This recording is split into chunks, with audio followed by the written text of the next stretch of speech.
India's government is facing its biggest youth-led challenge in years. Thousands of protesters from what are known as the cockroach movement have taken to the streets of New Delhi demanding that the education minister resign. On Monday, tension escalated near Parliament and protesters were met with tear gas and a heavy police crackdown.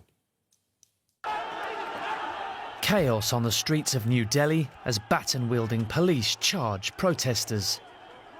Thousands, mostly students, had gathered near India's parliament to demand the resignation of Education Minister Dharmendra Pradhan over exam irregularities, including leaks of questions and technical glitches. I have come here because the rotten system is not taking action and cannot see the pain of the students. So many people have gathered here from different states of India and I decided to be part of it. I voted for this government, so I think it's accountable to answer our questions. That's the basic right, human right that I deserve. And I think I'm liable for whatever is happening because I voted this government and hence I'm here to ask for answers. Behind Monday's outlawed protests was the youth-led Cockroach Janta Party, or CJP. The movement decided to own the name after the Supreme Court Chief Justice used the insect to insult young people he said are unemployed by choice. They're angry over repeated scandals in India's education system, one of them recently forcing millions of aspiring medical students to resit exams last month after questions were leaked in advance. That followed another failure of the online marking system for high school tests. The leader of the CJP recently staged a hunger strike in opposition to the government and says people have grown tired of being scapegoated for bureaucratic failures, as reflected in the group's soaring popularity since launching in May. In 24 hours, we received more than 50,000 members. And on Instagram, we crossed almost 1.2 million just in a day. That is when I realized maybe the youth here is trying to send a message, is trying to give a message. And I tried to understand, like, what are they trying to say? I tried to interact with them and they told me that they are really dissatisfied with all the existing political parties. And it's because nobody listens to them, nobody even talks about them. Amid the tear gas and police arrests, the CJP said its leaders had met with a senior minister on Monday and submitted a letter spelling out their demands. But until young people feel their government is acting on their concerns, these so-called cockroaches plan to remain underfoot. And joining me now is Rumila Sen. Rumila teaches comparative politics and South Asian politics at Columbia University. Rumila, it's good to have you with us. You know, one of the striking things about these demonstrations is who is protesting. I mean, these aren't traditional political activists. I mean, who are these young people? And do we know why have they decided that they've had enough? Yes, well, thank you for having me here today. I think the protest started with the young people, but it is no longer just the young people with Sonam Wangchuk and others joining.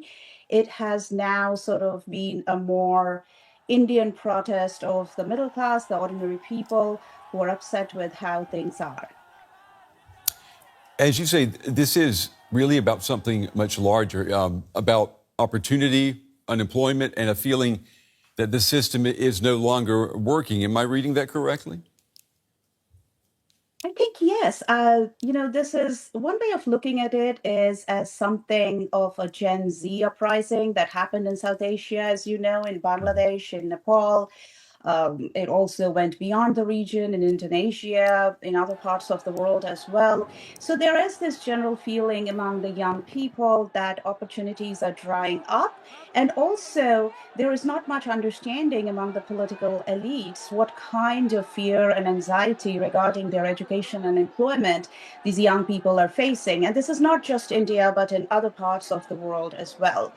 And in India, it particularly started, as you know, with this comment from the Chief Justice of India that some of these not so well-credentialed young people from not so well-known universities are like cockroaches. So this reference to cockroach, was an insult, but, they just sort of reclaimed this insult, which is, again, similar to other Gen Z movements, particularly in Bangladesh.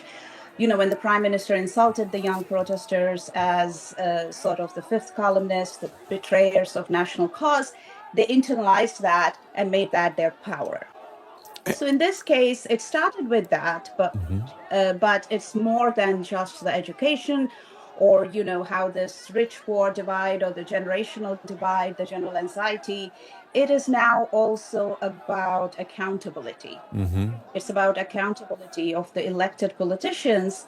It's not unheard of in Indian tradition that when, for example, there is an accident in the railways, the railway minister would resign. So when there are these repeated, leaks, and there was this on-screen marking controversy, there was this corruption in the tenders, the reason that these not so suited company was in the first place responsible for this on-screen marking. This is a whole web of grievances that have now come together. And it is not just the young people, it's the parents too. I want to come back to the name of this movement, if you will, Cockroach Janta Party. I think, if I'm pronouncing that correctly. I mean, what you're saying is the students have basically taken a word that was used as a pejorative, as an insult, and they're reclaiming it, and it's now, the headliner for what they're trying to do and change. Yes, I think it's very smart. It's very creative, from the perspective of social movement research that we know. This is very, very effective. For the longest time in India and in other parts of the world, there is this generational anxiety that there are more and more old people in power who are making decisions, and the youth are sort of alienated from the decisions that are going to affect their future. And that is everything from education to environment, and in many other countries as well. But when the leader of this movement, who was at that time, I think, here in Boston, he sent out a tweet at that time that said, "What if all the cockroaches came together?" In response to that very derogatory and very ill-advised and comment that was in very bad taste by the Chief Justice of India. And that got a lot of response, and it eventually became very popular because there was this growing sense that the rich, the powerful, the successful sort of look at these youth from lower caste, lower class, the suburban cities of India, not from the capital, not from the fashionable gated communities, that they are looked down upon as unsuccessful, as if they are responsible for not being successful as those who are now in power, like the Chief Justice of India. So that insult, that feeling of alienation that was now sort of official coming from the Chief Justice of India, that was already there. So that's why I think it was pretty smart organizing. And we saw this crackdown today. I'm wondering, what's your opinion on that? What will that do? The government has agreed to talks. Do you think the protesters will see that as a genuine concession, or is this too little too late? I can't speak for the protesters as such because I have not been in communication with them. But if I look at the evidence in the general literature on social movements and repression, there is systematic evidence, particularly in a democracy, when there is this kind of repression, it just makes the movement stronger because there are now more people that are going to join and support these people, the young protesters. And, it sort of takes the shape of a moral outrage. It is much more than just that comment of cockroach. It is much more than leaking the exam. It is much more than those marking discrepancies and corruption. It is now about whether this country, this democracy, is responsible and accountable to the majority of the citizens. And as I was saying, it's no longer just about the students and their future, their education, employment. I mean, the parents also see, that their people don't have the future that their generation had. It's education has always been the tool for, social mobility in India for a long time, over the past 2-3 decades. And now, if that's no longer fair and accessible, then what?